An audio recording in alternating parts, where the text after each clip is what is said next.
ஓமை சொல்றேன். முழுக்க அந்த அருளை அறியாமையை சொல்லுகிறேன்.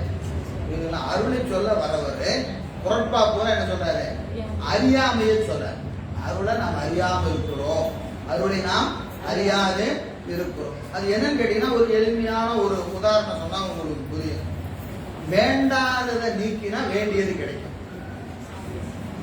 உங்களுக்கு வேண்டியதுன்னு சொன்னா அதுக்கு என்ன செய்யணும்? முதல்ல வேண்டாததெல்லாம் நீக்கணும். ஒரு சிற்பம்னு சொன்னா அந்த சிற்பத்தை என்ன செய்யறாங்க? சிற்பத்தை செதுக்கிறது இல்லை, என்ன செய்யறாங்க? அந்த சிற்பம் அந்த கருக்குள்ளதான் இருக்கு. சிற்பத்திற்கு வெளியே இருக்கிறத பூரா செதுக்கிட்டே இருப்பான். ஒரு முகம் வச்சுக்கிட்டா முகத்துக்கு வெளியே என்னென்ன இருக்கிறதோ அதை என்ன செய்வாங்க? செதுக்கி நீக்கிட்டே இருந்தீங்கன்னா உள்ள முகம் வந்துடும். அப்போ வேண்டாததை நீக்கினா வேண்டியது கிடைக்கும்.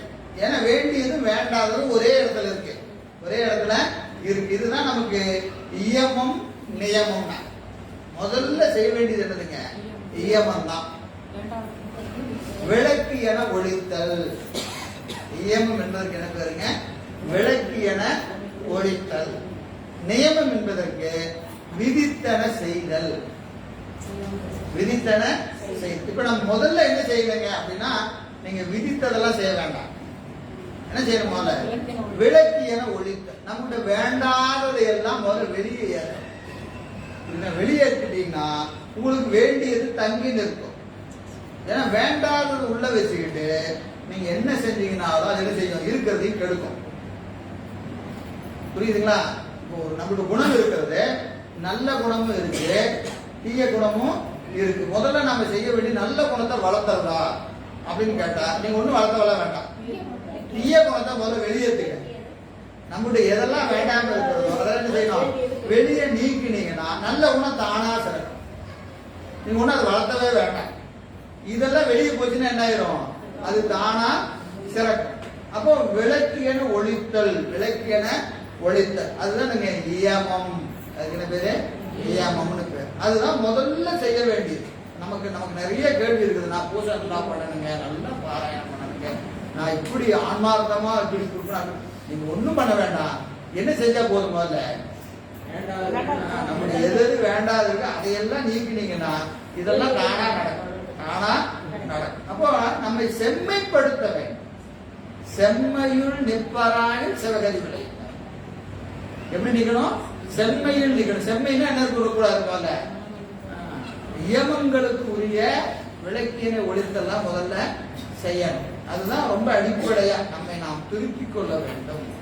அருள் நம்ம கிட்ட சுரக்கணும்னு சொன்னா முதல்ல என்ன இருக்கணும்? விளக்கியன ஒழித்தல் தான். அதனால இங்க அருள் என்ற தலைப்புல எதெல்லாம் நம்மகிட்ட குற்றமாக இருக்கிறது, நாம் ஏன் அருளை அறியாமல் இருக்கிறோங்கிறது தான் பூரா கோட்பாடையும் சொல்றாரு. ஏன்னா இதெல்லாம் நமக்கு நீங்கிருச்சுன்னா அருள் என்று தனியா ஒண்ணு வர வேண்டாம்.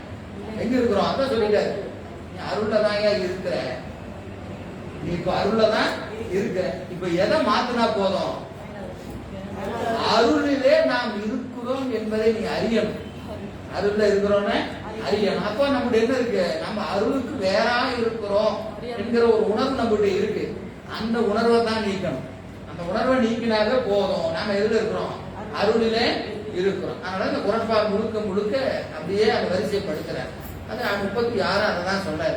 தரையை உணராது, தரையை அறியாது தானே திரிவர், குறையை உணரா புவியினர்.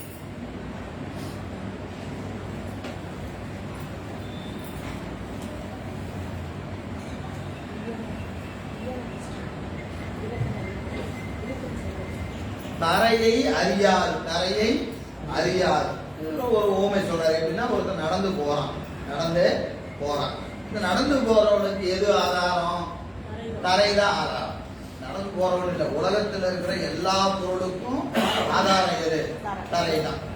அப்போ அதுக்கு ஒரு எளிமையா சொல்றாரு. நடந்து போறான். அவன் என்ன நினைச்சுக்கிறான்? நான் நடக்கிறேன்,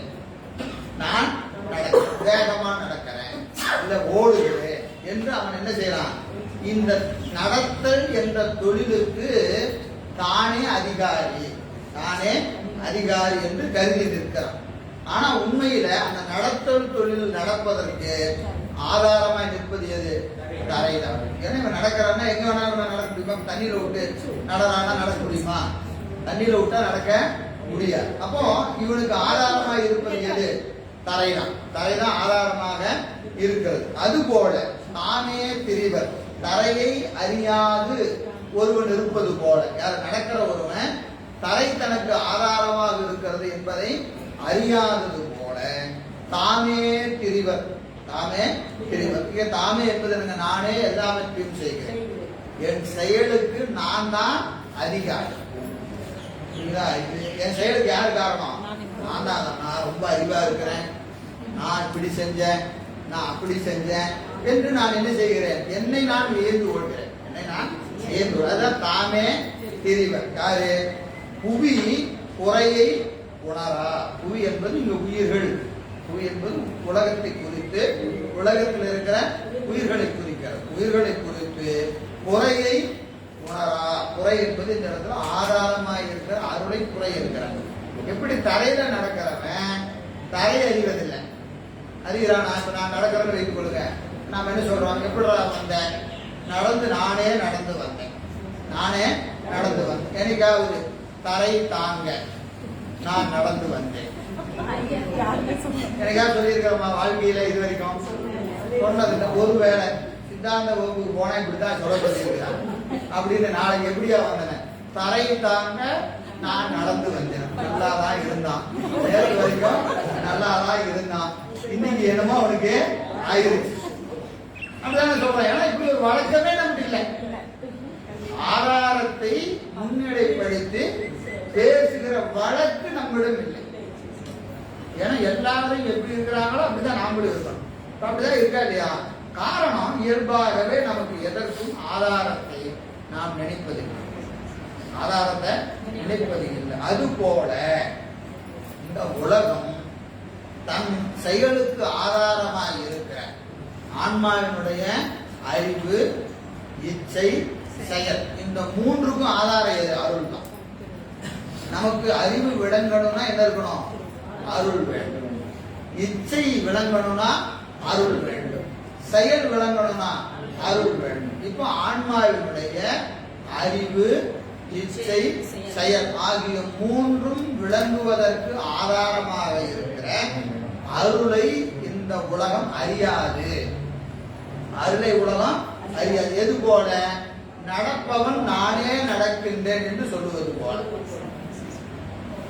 இல்லையா? அதுதான் வழக்கம். உலகத்தில் அப்படிதான் இருக்கு. அது மாதிரி நம்ம எது செஞ்சாலும் என்ன செய்யறோம்? நானே செய்தேன், நானே பேசினேன், நானே பாடினேன், இதான் வருது நமக்கு. ஏன்னா அருளான் பாடினேன் சொல்றதுக்கு நமக்கு வராது. அதனால அப்படிதான் நிற்போம். தரையை நடப்பவன் தரையை அறிவதில்லை, செய்பவன் அருளை அறிவதில்லை. திருவருள். குறை என்பது திருவருள். அதுக்கு இன்னொரு அழகா சொல்றாரு. அடுத்த பாடல் பாருங்க. மலைகெடுத்தோர், பண்கெடுத்தோர், வான்கெடுத்தோர், ஞானம் தலைகெடுத்தோர், தற்கேடர்